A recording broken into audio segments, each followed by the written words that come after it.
Le Festival panafricain du cinéma et de la télévision de Ouagadougou, le FESPACO, a choisi de mettre les femmes à l'honneur et de leur confier la présidence des 5 jurys.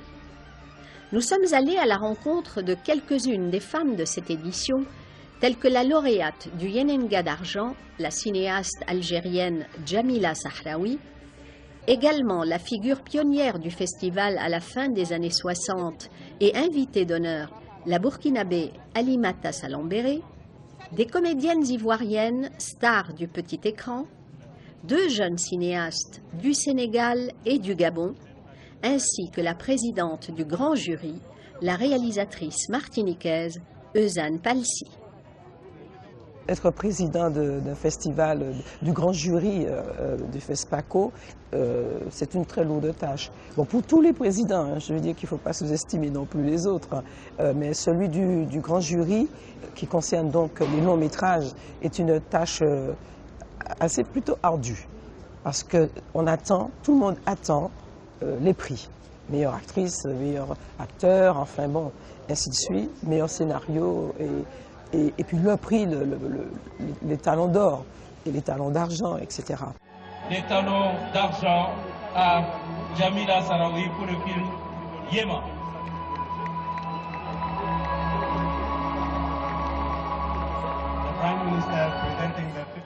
Racontez-nous l'histoire de ce film. C'est très difficile. J'y arrive pas parce que si je résume et que je vous dis c'est une tragédie où une mère a 2 fils qui s'entretuent. Ils s'entretuent, puis il y en a un qui meurt au début, l'autre il meurt à la fin, elle se retrouve toute seule. Je pense que c'est très très réducteur. Parce qu'en fait, il n'y a pas d'action dans ce film.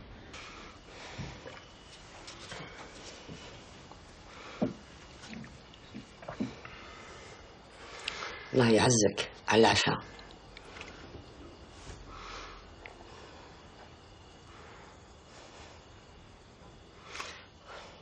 واش صار ليدك؟ طارت في الجبل.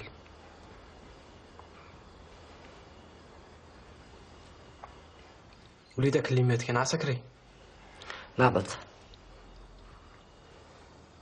خويا راه حزين.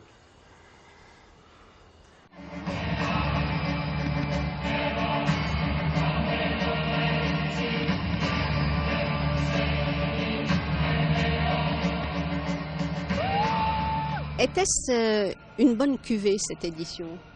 Je suis personnellement très très fière de cette cuvée. Parce que quand j'entends ce qu'on dit du cinéma africain ou des cinéastes africains, ou le fait même qu'on les voit si peu dans des festivals importants, eh bien moi je suis ravie parce que de voir tous ces talents. Il y a eu beaucoup de bons films. Qu'est-ce que vous allez faire de cette victoire? La déguster.